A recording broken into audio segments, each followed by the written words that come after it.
Welcome to another session of CBC's virtual breakfast series. We bring together CBC trustees and guests to have discussions with key public officials about critical issues facing New York. I'm Haida Mahalsis, a CBC trustee, the Director of Government and External Affairs for Sterling Project Development, and an MTA board member. This is a critical time for this discussion with two key members of MTA's senior leadership team. The MTA is critical to our economy, but as you know, we are facing many challenges. In the short term, it's how we bring back riders and how we solve for our financial issues. And in the long term, it's how we continue to evolve the system into what New Yorkers need. The MTA is very fortunate to have these two leaders, Sarah Feinberg, Interim President of NYC Transit, and Janno Lieber, Chief Development Officer and President of MTA Construction and Development. Sarah Feinberg took the helm as interim president of New York City Transit just as the most difficult period in the agency's history began, the start of the COVID-19 pandemic. Over the last year, she has proven to be a decisive, composed, and compassionate leader, doing an incredible job under impossible circumstances. Before joining the MTA, Sarah was nominated by former President Obama and confirmed by a Republican Senate to serve as administrator of the Federal Railroad Administration. She's also worked as chief of staff at USDOT and as a special assistant to President Obama and senior advisor to former White House chief of staff, Rob Emanuel. In the private sector, she's had senior roles in the tech sphere at Facebook and Bloomberg. For decades, Janno has been a legendary architect of mega projects in New York City, including the redevelopment of the World Trade Center site for Silverstein Properties. Now he is spearheading the transformation of capital construction at the MTA, finding ways to deliver projects for New Yorkers faster, better, and more efficiently. As chair of the Transit Committee for the MTA, I have the pleasure of working closely with both. Sarah, Janno, thank you for being with us today. Thank you very much, Haida. I appreciate that. I'm Andrew Ryan, president of the CBC. And Haida, thank you very much. I've known Haida, I think, for almost 3 decades, and our paths periodically cross, and she's always doing something else amazing in public service. What a treasure of a New Yorker and a Queens person, as I was from 1965 to 70. So thank you, Haida. And thanks all of you for attending. We have a great turnout this morning. I don't have to tell you how crucial the MTA is to all of our lives, our social lives, our family lives, to our personal economic lives, and to our collective economic lives. Nothing reminds us more about that than the past year.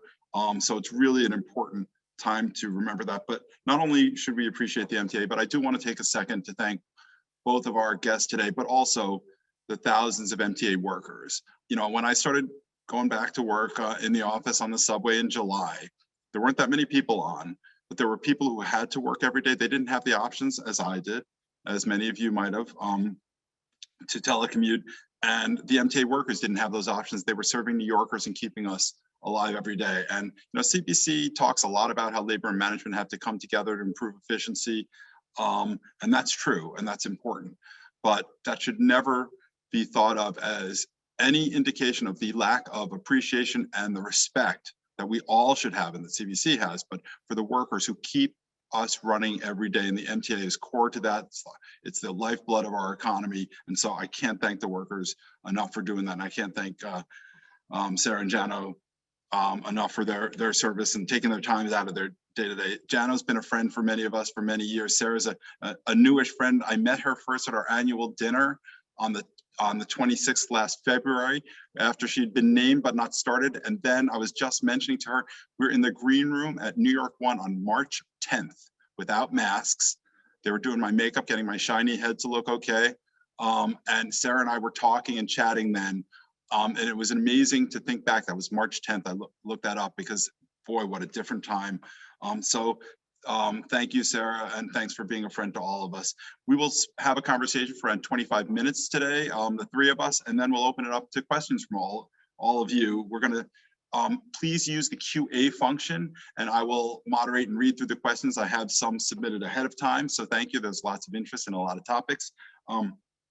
So please use that QA function when we get to that point. or anytime during the conversation, and then we'll start getting to as many of those questions as possible.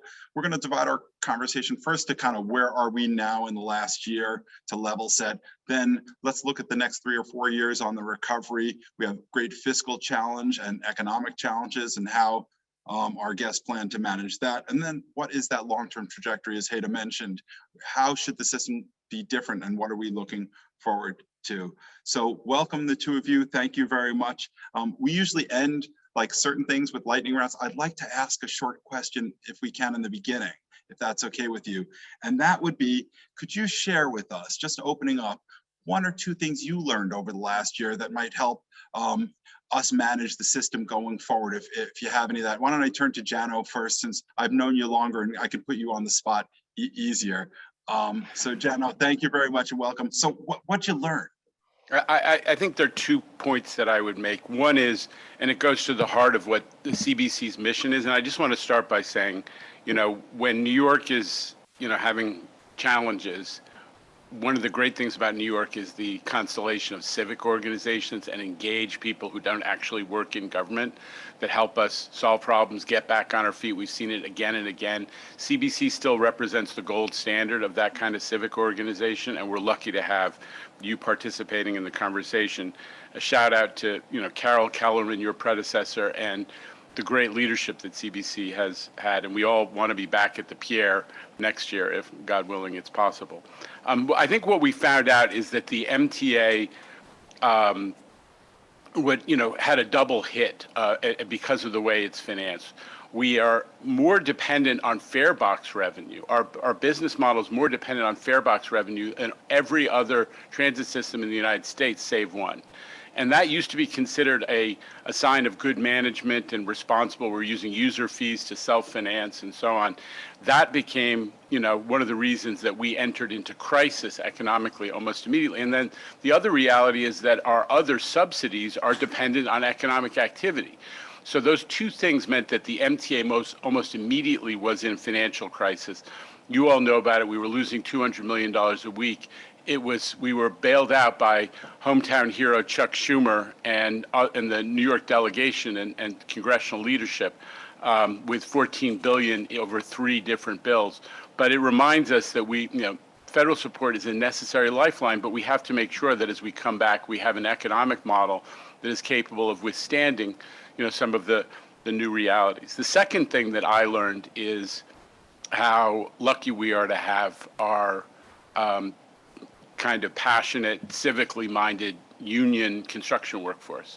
Because when transit infrastructure was declared essential, they showed up every day during the pandemic, just like the MTA's workforce. And we were able to to take advantage of the fact that we had less people riding the system to actually get more projects completed on a dollar basis than any other year in MTA history. So we had incredible productivity. We never had more than 7 or 8% of our projects shut down because of COVID. We instituted safe work practices and the workforce showed up, as they did after 9/11. And this was just as heroic. And we're all indebted to the transit workers that Sarah leads, but I also want to shout out to the union construction workers who have a kind of a civic spirit that came through in this pandemic. Well, thank you, Janno. We'll come back to how that worked. I think that's very interesting what you've learned construction-wise. And when we talked a couple of weeks ago, I was fascinated about how much you did get done. Sarah, what are 1 or 2 things you learned over the last year that we should take carrying forward?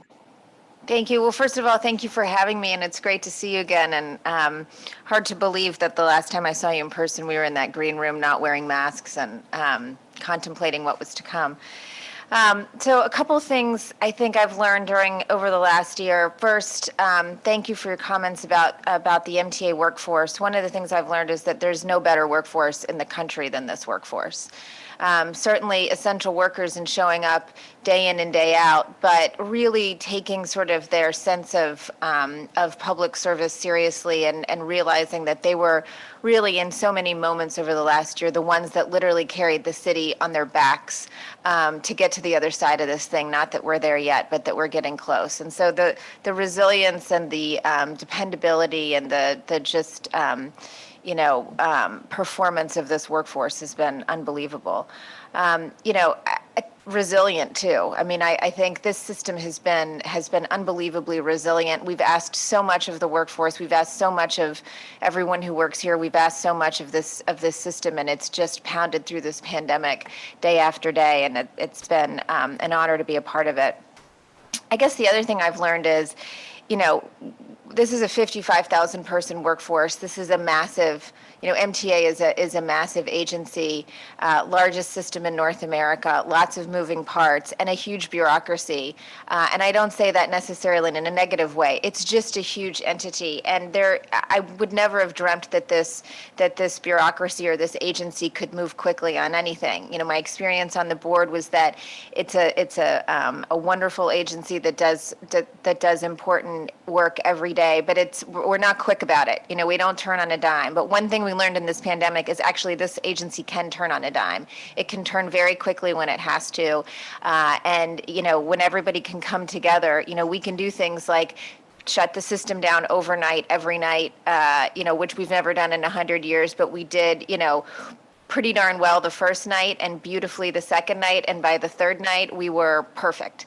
And we've been perfect ever since. And, when we have had little mini crises come up, we've realized that we can move really quickly to address them. When we have to figure out how to distribute PPE to every single employee and make sure that they've got enough to get them through the week or the 2 weeks of the month, we can do it on a dime. And so part of what I learned is that ripping the Band-Aid off and just saying, we're going forward in 72 hours is the way to go, and this agency can respond. Fantastic, important and important lesson going forward when there are challenges ahead. Sarah, why don't we start with you in terms of level setting where we are now? Could you just go through with us how low ridership went, where we are now, and what you project in the future, how quickly it comes back? And also, if you can talk a little about what rush hour looks like. Is it the same or different? Sure. So in the darkest days at the heights of the pandemic, we were at, I want to say 5-6% ridership. We definitely got to a point where I didn't think that the numbers could go any lower, and then they kept going lower. Some of you may have been in the system every day at that time. I certainly was. I know Janno was as well, and the place was desolate. I mean, it was literally MTA workers, nurses, doctors, pharmacists, a couple construction workers, and, grocery store workers, and that was about it. So it was extremely desolate. And we're now, we've been steadily chipping away at it. We're at about, on the subway, we're at about 31-32% ridership. On buses, we've come back farther and faster. We're at 50-ish% ridership. I think, honestly, we hit a high yesterday on the subways, 2 days ago on the subways. Frankly, if this were not the week of Passover and Easter and spring break and kids not going to school and people, some people traveling, I frankly think we probably would have hit 2 million either at the end of last week or at the beginning of this week, and maybe we still will, but it's feeling a little empty out there right now during this holiday season. So look, I think we're chipping away at it all the time, and we are back at nearly full service. We've had a debate over the last several weeks, couple of months about, with ridership down in the 30s, should we be right-sizing service? Should we be changing service for the next 6 months, for the next year, so that we're running less service that's more reflective of, the number of people who are riding? And I'm glad to be able to say this morning that we've sort of taken that debate off the table for now.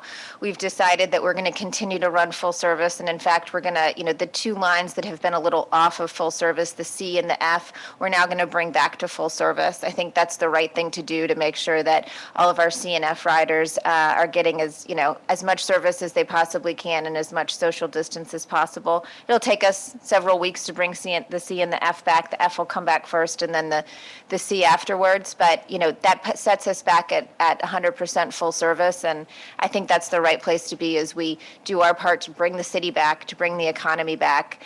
I think the reality is if there's not a transit system that is safe and running efficient service and running a lot of service to greet the city as it comes back, we're going to struggle. And so we're going to make sure we do our part to help bring the city back. Thanks very much. We're going to come back to that in a second, but I want to bring Janno back for a second and talk about the last year. As you said and alluded to, I'd like to understand a little more. What did you get done?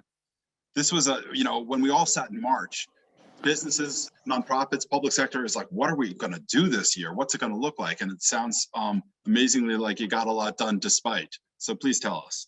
Well, yeah, I mean, I think one of the highlights, again, as I said, we got more projects completed on a dollar basis than ever before in MTA history, over $7 billion of projects. A lot of that was ADA projects. One of the things that we've all become more and more conscious of is that the transit system, which has 470 odd stations, is way behind where we would like it to be to have full accessibility under ADA and otherwise.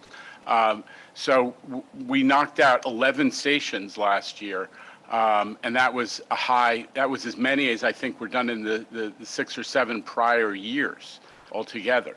So we really focused on ADA. We also looked at accelerating a variety of station projects because we could close down entrances. With less ridership, we could be more aggressive about closing down entrances. With the overnight closures that Sarah and the team at Transit instituted in order to facilitate the cleaning, that incredible cleaning operation that gave New Yorkers a lot of confidence, those who returned to the system, we were able to extend outages, to get much longer outages to get more work done, to give a contractor access to track or to stations, to do other work.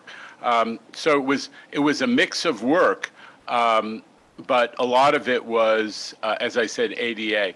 A lot of the progress, we always talk about the transit system as we should, but the commuter railroads, we were able to get a huge amount of work done, especially on the Long Island Railroad third track project, where we, way ahead of schedule, eliminated 8 grade crossings, which had historically been the source of all kinds of terrible auto accidents, including one that killed several people just barely a year ago. So eliminating grade crossings so that the railroad can run fast, and there are 200 trains running through that area every day, and making it, more efficient for people who live there, less noise, and so on and so on. So there was a ton of work done in transit, especially because Sarah was able to give us the outages to do work, but also on the commuter railroads as well. And so, Janno, just a dollar figure, and I want to try to look to the future for a second. How much did you get out the door last year? Because one of the challenges with such needs and the throughput issue, we've talked about this before. How much did you get out the door last year? Well, I think you know this, Andrew, but I'll just repeat it, because at the beginning of the year, when the capital program, the new 20 to 24 capital program was announced and set in motion at the beginning of 2020, we aspired to do 13 billion of new contract awards. That's to say, do the procurement on 13 billion to keep up with the pace that we had set. In the end, we were only able to do 5 billion. 5.5 billion, but it was nevertheless, I think, the second or third biggest year the MTA had ever had in terms of new contract awards. The challenge is now that, again, thanks to Chuck Schumer and others, we have secured the operating budget, and the capital budget is starting to come back together. It's by no means there, but we have some more flexibility because we know we're going to be able to use, for example, the internet sales tax component to bond several $billion in the coming year, according to CFO Bob Ferran. But we're counting on being able to ramp up, but because we didn't know whether we're going to have to use all the capital money for operating, at the second half of 2020, we basically shut down the pipeline other than federally funded projects. And now the challenge is to quickly get through procurement to get all this work that we now are able to do, thanks to the stabilization of the operating budget, and to get it on the street and to get it into construction. So we'll come back to the operating budget in a second, but just one more, Janno. So big picture, as we would have talked about, I don't know, what is it, 15 months ago, there was a $54 billion capital plan. There was around 18 billion from prior plans. So we're in the $70 billion range. As you said, the MTA is at maxed on 5 or 6 billion a year. And I can do the math, 6 times 5 doesn't get you to 70. And now the $54 billion plan is 15 billion congestion pricing, 10 billion on the sales tax and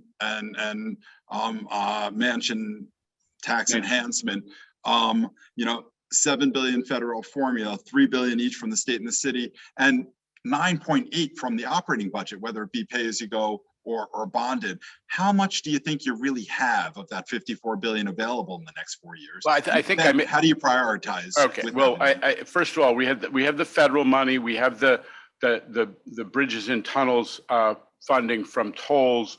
We have the state money that you alluded to, and the city money. I think we have a high level of confidence is going to show up. And as I said earlier, the new piece that we have much more confidence in is that roughly 20% that was coming from bonding based on the internet sales tax and the mansion tax. That's the piece that has come back to the capital program most recently. But we're excited that we have an administration that we're hopeful is going to let us start to move forward on central business district tolling. So that, which constituted 15 billion of that 55 billion that you just mentioned, is certainly something that we're starting to be hopeful about. And then the last, I think, as you said, 20% of the program is, MTA, traditional transportation revenue bonds, or pay-go capital, which was always meant to be the last element of the program. So we're going to have to see if the MTA's overall financial situation stabilizes, and as the program evolves, we'll know how much of that we get. But that all equals, right now we're at about 50% of the original program, and we're hopeful that with positive federal action, not just on congestion pricing, but also on the Second Avenue subway, which is a big grant that is pending before the feds, has been there for years under the Trump administration, that we're going to get well into the second half of that $55 billion capital program goal. So do you have a prioritized list of those projects? Because it was, as you say, 50% of a big number is still a bigger number than you've had before. How have you prioritized those programs? Is there a list that we can be looking at? How do you structure that? Well, and the first thing I have to say is that we work with the agencies. In the dark days of COVID, we worked with the agencies on some, which were the downside scenarios. What do we have to do to maintain state of good repair, to make sure that the system doesn't degrade the way it did after the financial crisis, not so pretty recent memory. So that is always going to be the first priority, the safety projects and the state of good repair projects. After that, we have ongoing important, expansion projects or improvement projects. And then beyond that, we prioritize, among other things, ADA, the ADA projects. We want to continue to make progress on that.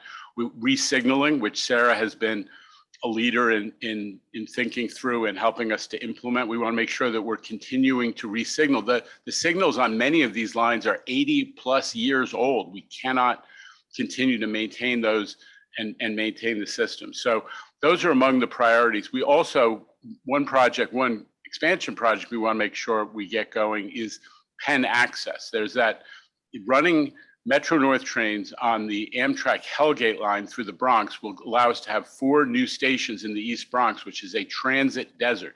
Those people are trying to get to jobs in Midtown. It takes them an hour and a half from Co-op City.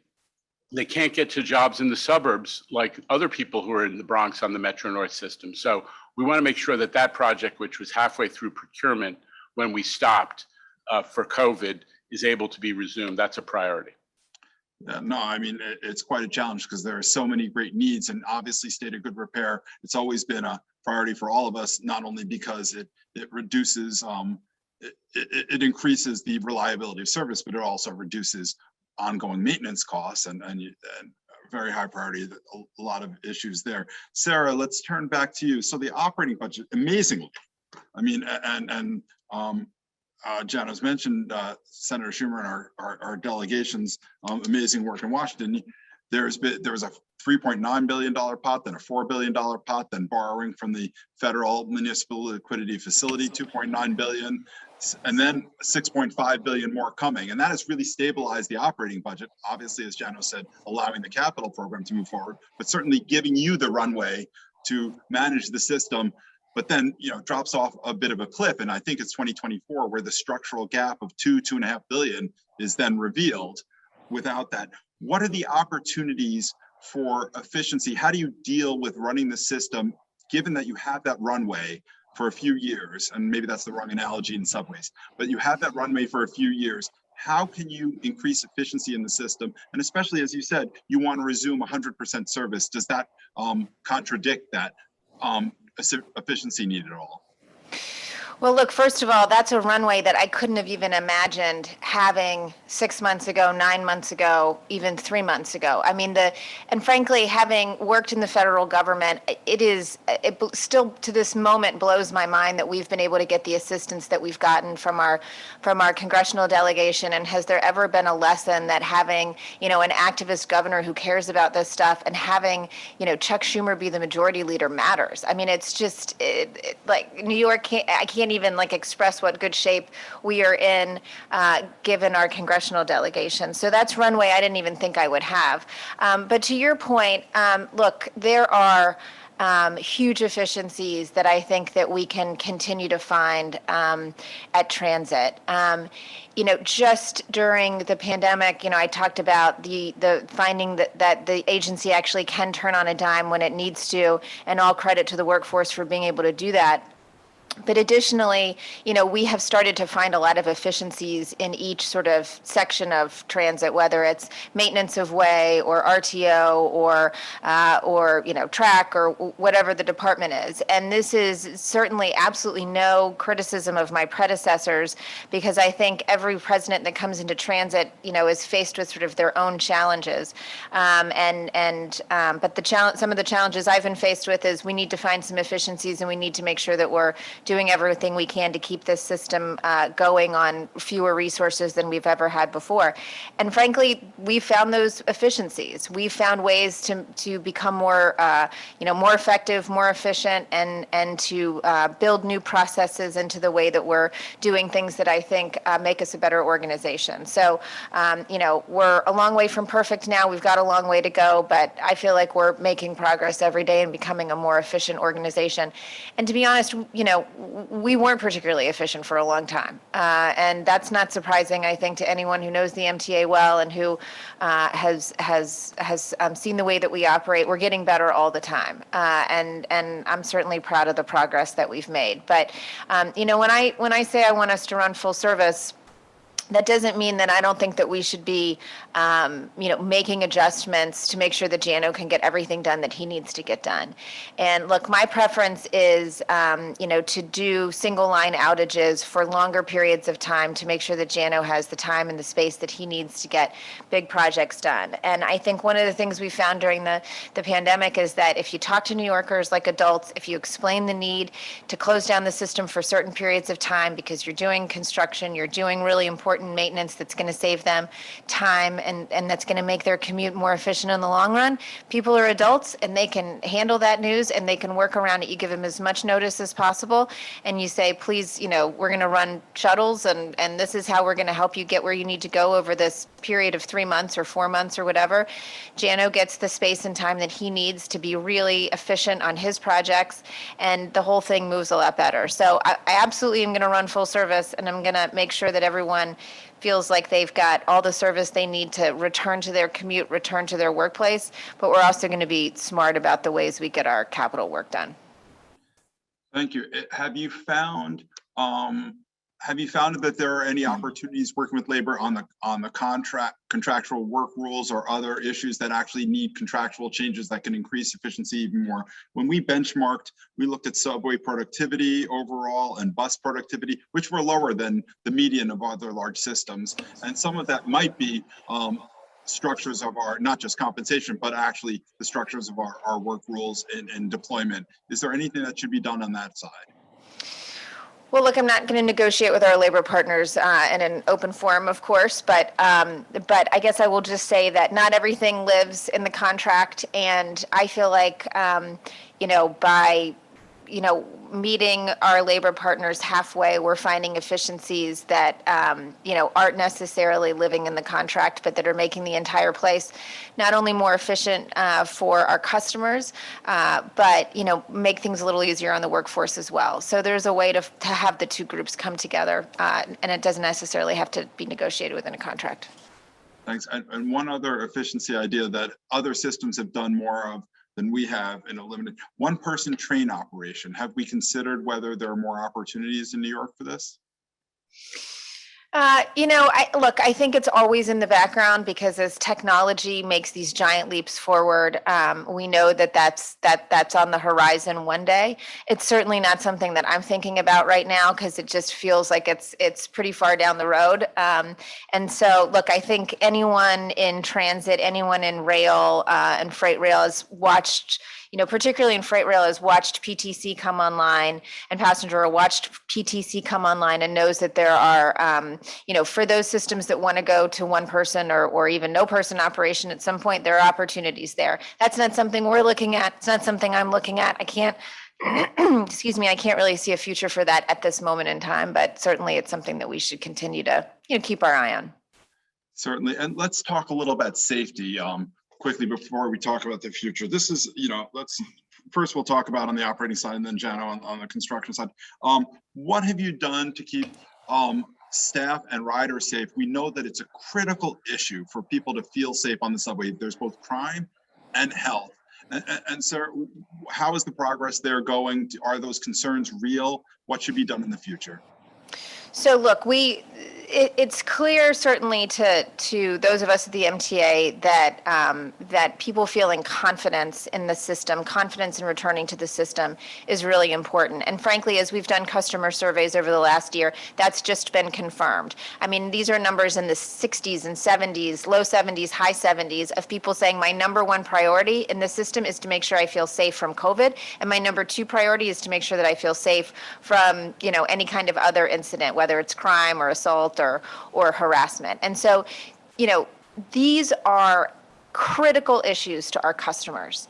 And it is incumbent on us to make sure that we're listening to those and that we are acting on those and we're making sure that our customers feel confidence.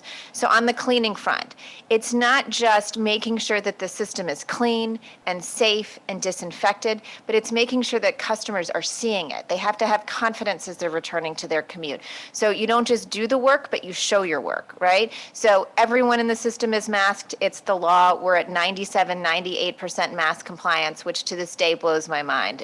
But we have traffic checkers and compliance folks out in the system every day looking and watching those faces and making sure, and we are 100% at 97, 98% compliance on people coming into the system with masks. Huge credit to the workforce for the way they've been able to clean the system. We're cleaning stations twice a day. We are cleaning cars 3, 4, 5, 6 times a day. It is really rare for me to be in a rail car over the last, say, 9 months and to see anything but, a really clean car, certainly a cleaner car than I had ever seen pre-pandemic. Look, the idea is we've got a whole bunch of people who've been using the system every single day throughout the pandemic. Those folks have no choice, right? They've been in the system. They've seen us at our darkest days. They've stayed with us and they're still with us today. As people come back to the system and dip their toe in their commute, as they contemplate coming back to the office, as they contemplate, using the system to go see family, to return to church, to return to civic life, we want them to look around and to say, this is an agency that has taken care of the system. This is a workforce that's mindful of making sure that we're protected from COVID. And my fellow customers are all wearing masks. I feel safe here. That's on COVID. On crime, look, this is a real issue. The numbers have been going up for more than a year. We absolutely need a stronger uniformed presence in the system. We've been very clear with the mayor, with City Hall, with the NYPD. We feel like we need folks to come back into the system. I would like to see a uniformed presence in every station and frankly on every platform. We're at a critical moment where people have to come back into the system and they have to feel like they're safe. And not only do they have to actually be safe, but they need to feel safe. This has been a lonely campaign. There are not a lot of people out there willing to talk about the fact that we need a more significant uniformed presence in the system.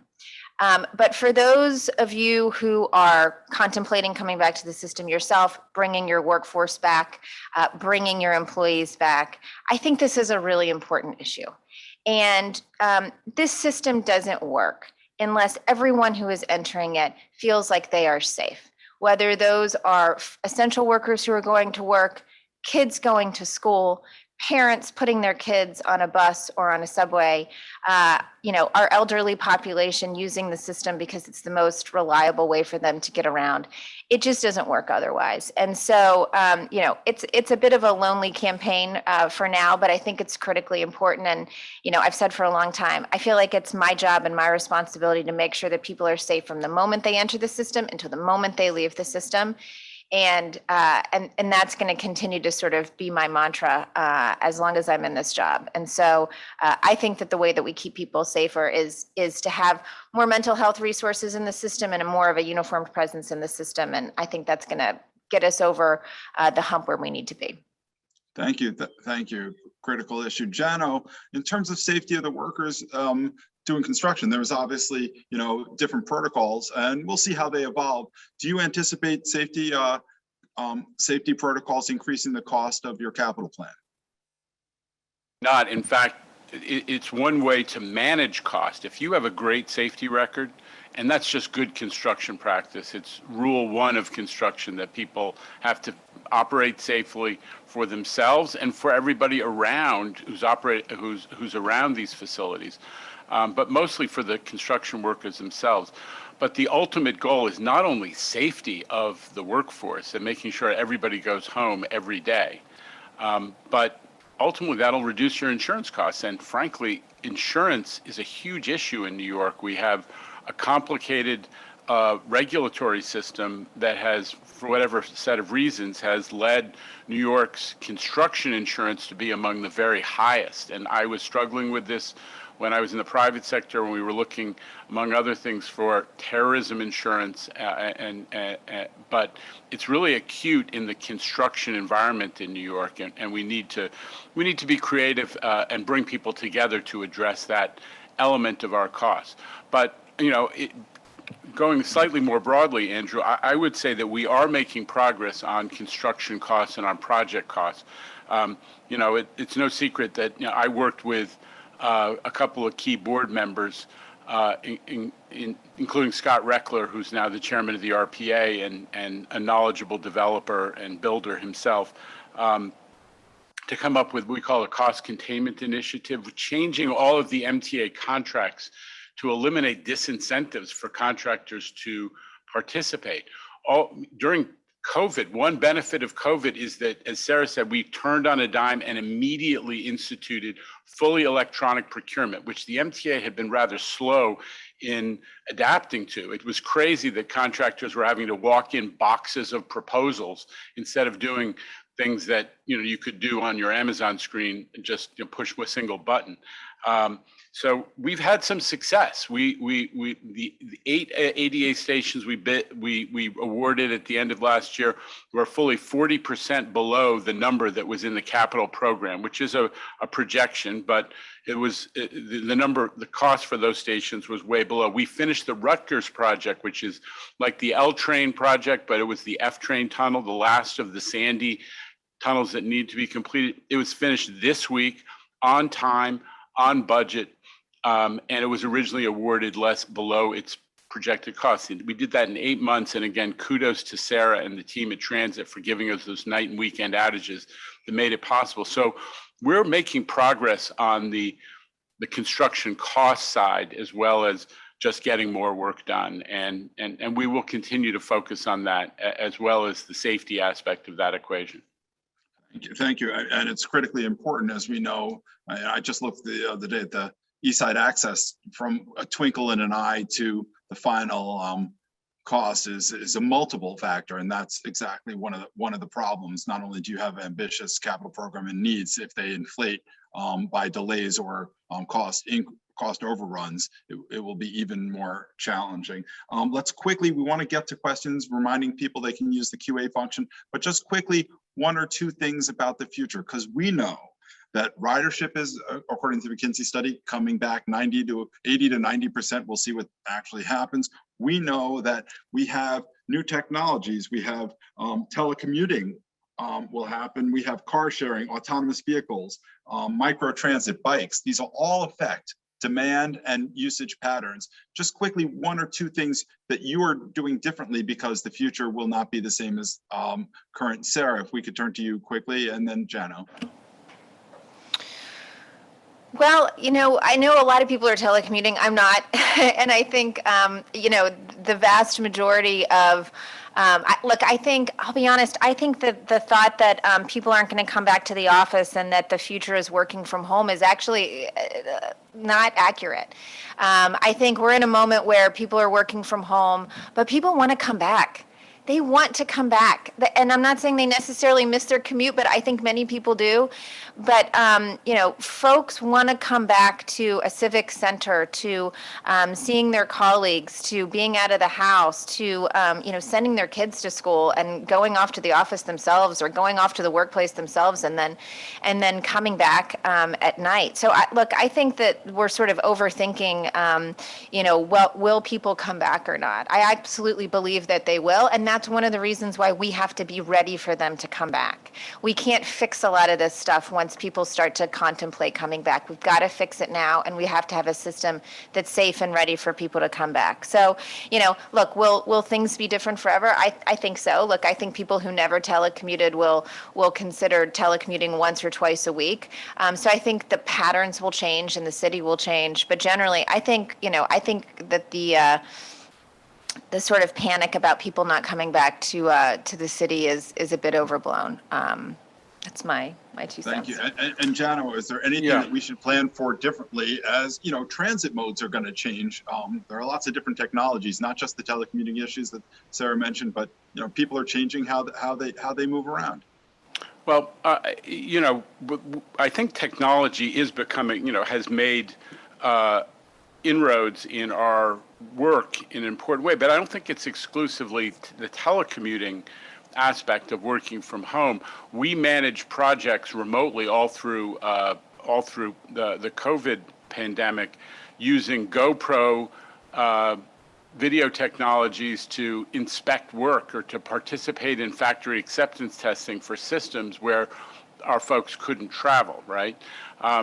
We developed apps for reporting on projects remotely, especially the safety compliance aspect of thing, and we did that very quickly. So we can incorporate, technology in improving our work and our execution to get more work done, to get it done more efficiently and at a lower cost. So that's something that's changed from my construction standpoint.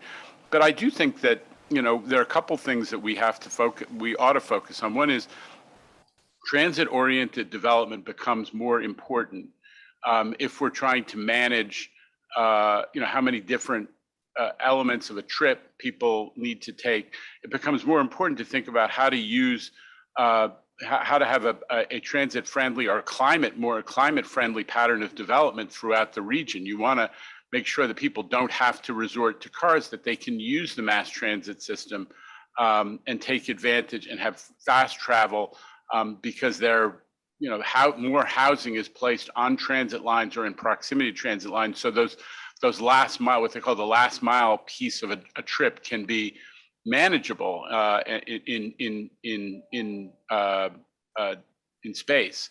One of those aspects is, we went through this at the World Trade Center, is thinking about making sure that we leverage our best mass transit facilities, like the concentration of transit in Lower Manhattan and the concentration around Penn Station. It's no secret that the ESD is starting to think about how to have a transit-oriented development plan around Penn Station. If we're going to invest in Penn Station and dealing with the reality of its continued growth and the region's continued growth, to make sure you put the jobs right next to the best mass transit. So I think it's not all, as Sarah said, it's not all about assuming we're just having telecommuting and everybody's working from home in their pajamas. It's really about making sure that we can have efficient, fast, climate-friendly mass transit travel to and from work as part of and a development pattern that supports that. Certainly. Thank you very much. I mean, I'm hearing a lot of optimism and good lessons learned that should help the future. Let's turn to some questions we have here. As I said, and this first question, costs are not sustainable when the federal money ends. 24-hour service with a question mark, which I assume means, can we really afford 24-hour service when we have a structural deficit that right now is being masked by the federal aid? Sarah? Well, look, the reality is when we're not running 24-hour service, we on the subway, we are running 24-hour service elsewhere. So, the bus system continues to operate. We've got folks riding buses, and those are not inexpensive. And so, if it's purely a, are you saving so much on the subway side by being closed overnight? That's not. I wouldn't frame it that way. But look, as the city comes back, we've got to become a 24-hour system again. And I think that everyone believes that that's the right thing to do, and that's the right answer for the city. And I think we're rapidly approaching a point where we'll be able to get there. Thank you. And Janno, could you comment as to the dollar amount of new capital plan is necessary to keep the system in a state of good repair and mandatory compliance versus wish list items? So how do you divide the capital plan dollar amount? It's probably, I can't give you an exact reading on that, but when we were looking at this, Sarah, I think that we believe that the bottom line was, roughly half of, or more of the capital program was devoted, in transit at least, was devoted to state of good repair. And I mean, obviously there's some big projects like Second Avenue Subway in the capital program, but at least half is state of good repair, which does not mean that in one capital program you accomplish that, that mythical goal of reaching state of good repair, but at least half and probably more of it is state of good repair oriented work, track signals, other systems, safety provisions, just maintaining the structure of the system so we don't have the ceiling cave in like it once did at Borough Hall not too long ago. Those are roughly 50% or more, but I wouldn't swear to the number, and that's a rough estimate. Thank you. We'll stay with you for a second. Janno, you mentioned the need for an economic model that can withstand shocks like the one we just went through. What does that model look like? I assume this refers back to fares being, half of fare and tolls being half of the revenue structure. What does it look like? I'm going to resort to Pat Foy's standard answer, which is the MTA is indifferent to the sources and the exact form of support it gets from our various governmental partners and so on. My point, Andrew, was merely that, our financial structure, which is, dependent on ridership on the one hand and economic activity on the other hand, placed us somewhat at risk for the type of crisis that we have experienced in the last year, and maybe more than other systems which are have a structurally, a financial support coming from a different mix of programs and sources. So I am not recommending any particular approach. It's just that the last year has highlighted this particular issue in our financial strategy collectively. No, I appreciate that. I think in every crisis, I spent 15 years in public health and healthcare. In every crisis, we learn how to better prepare for the next crisis, but we also learned that maybe we didn't plan for the next one. We learned at the blackout that all the stuff we had electronically wasn't as useful as we thought. This is the challenge, and we need to think about our rainy day funds in broader ways and think about it differently. Sarah, a question came through about the workers who are cleaning the systems, and there have been questions about those contracts for the workers who've been cleaning those systems. Can you speak to a little about that? Sure, absolutely. So the system and our cars are cleaned by two groups. One is MTA employees, longtime, workforce cleaners who work for New York City Transit. And then we've also gone to some contractors to assist with cleaning over the last, I don't know, call it 10 months or so. And, every contractor, every vendor that we're using, obviously meets the rule of law in terms of being able to work with us. I've seen the same complaints that your questioner has as well.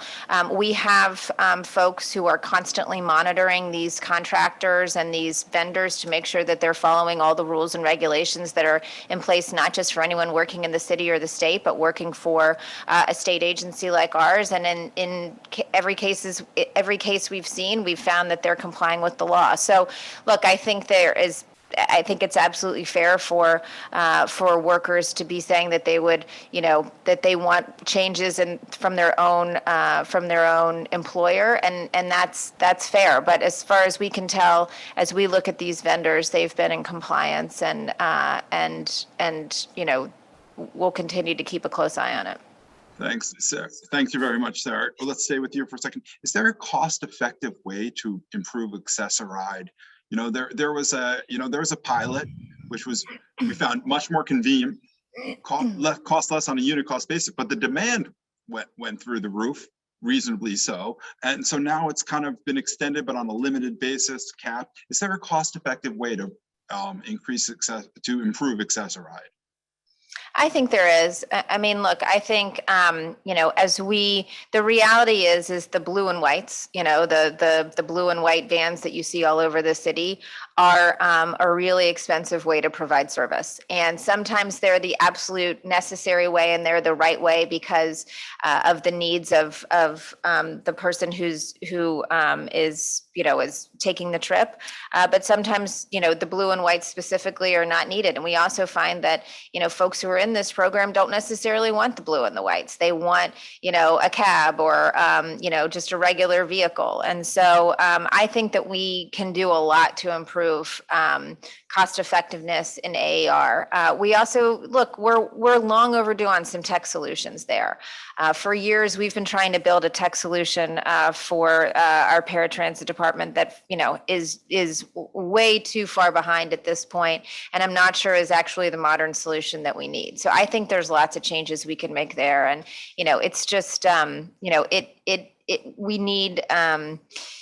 We need to take a breath for a minute and decide what we want this system to look like, and what we want this service to look like, and what we can afford, and how we can get there in the most efficient way, and then start executing. I'm not sure that paratransit has gotten the attention that it needs over the last couple of years. Does ADA compliance stations improve that opportunity as you can get people to more stations around the system? I believe so. Yeah, look, I mean, if we can get folks who are using paratransit to, take the vehicle to an accessible station and then go from there, that's great. But look, the reality is we don't have enough stations at this point to check that box. And we have found that, and by the way, not everyone using the system, not only everyone using the service, that's going to work for them necessarily. But for those that it does work for, I absolutely think that's something that we should be pushing, but we're not there yet. And I wouldn't push it until we're at a point where I would feel comfortable with the number of accessible stations we've got. Certainly, that's where, that's why it's so great to have both of you here, because anybody who thinks that these are disconnected operations is living under a total illusion. They succeed and fail together. Janno, if we could turn to you for a second, speaking of this, why isn't fixing the signal system the #1 priority for capital projects, far more important than cosmetic or station projects? Well, we have made it a top priority. Never before, in addition to the fact that we completed more stations last year than ever before in the MTA's history, we have a 70 station goal for the 2020 to 24 capital program, which is way beyond what the MTA has ever attempted, and a huge investment in the capital program, over $5 billion to accomplish it. So. And we are using new technology. We're introducing new construction approaches to try to manage the cost so we can do even more stations in the future. So it has been made a huge priority, and it was one of the signature elements of the capital program. I think that the competition between there may be a fallacy built into the question I would take issue with, because we're not doing cosmetic improvements of stations as an alternative to ADA. We've made a huge commitment to ADA, which is going to stretch the contracting community and the elevator manufacturing community's abilities. And we do some station what they call station renewals, but a lot of the time that's replacing existing escalators, replacing existing stairways, and maintaining the structure of that station. So we're not prioritizing cosmetic improvements in any way. To the contrary, we're really prioritizing ADA and the basic functionality of stations. Thank you. And I think we have time for one last question, wanting to be respectful of your time and everyone's time today. And I'm not sure who this goes to, maybe both of you. What is the MTA's position on expanding bus service, dedicated bus lanes, and partnerships with private service providers to address transit deserts and transportation in the outer boroughs? I'm happy to take it. We said at the beginning of this pandemic that this was a good opportunity to expand bus lanes, to put more miles of bus lanes in. The city has stepped up and certainly gotten part of the way there, but they haven't done as much as we'd like. And look, this is a huge opportunity. If we can get buses moving faster in this city, the whole system works better, right? Traffic will move faster. We cannot have buses stuck in congestion. We just cannot go back to the old pre-pandemic, way of the bus just, of anyone on foot beating the bus by a mile.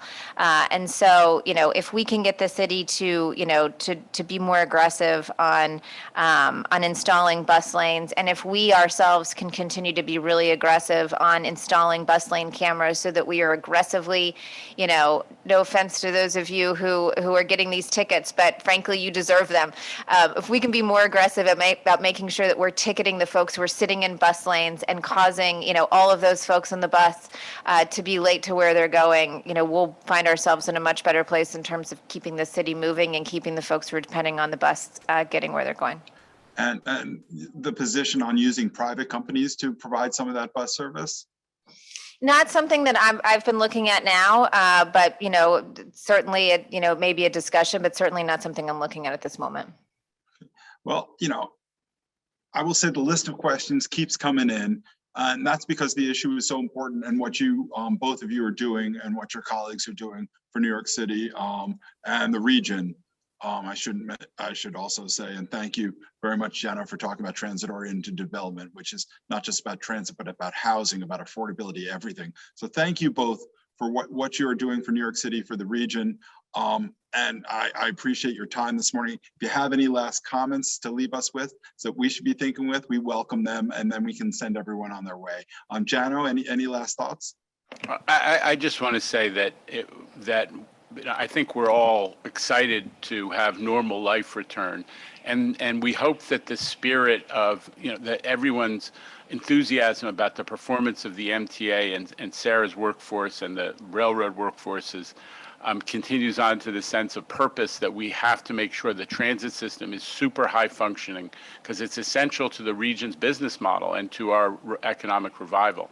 And we need everybody, especially like groups like yours, to help shoulder the burden to keep folks, everybody focused on rebuilding this system so we can be there for our collective future. And Sarah, any last thoughts? Yeah, I would just say, look, many of you are employers yourselves. It's as you come back, as you bring your employers back, please remind them that the system, is here for them. And we've done great work over the last year in making sure that we're doing everything that we can to be here as the city, to be here to meet the city as it returns. And so as you, return to your commute, as your employees return to their commute, they're going to find a system that is, safe and clean and sanitized and disinfected, and fellow riders who are wearing masks, and a uniformed presence that ensures a bit more safety. And we look forward to welcoming people back. Thank you very much for that. I think those are very important thoughts. We're all in the future together. And thank you for being good partners. Now, listen, we know that the capital plan needs to be prioritized, and CBC will continue to, push on making sure those costs are as efficient as possible. Those projects are prioritized. Of course, Sarah, on the operating side, we see those deficits in the future. We're going to, of course, keep sharing our ideas and pushing for efficiencies, because we don't know how the future looks. And although it's wonderful to hear your optimism, there's still a lot of hard work to be done. So thank you for being great partners and listening to our thoughts, and we'll keep them coming, and we'll keep sharing those with you, and hopefully together improving the system for all of us and all of New Yorkers. So thank you all, and thank you all for being here today. We really appreciate your time and your support of the CBC. Take care.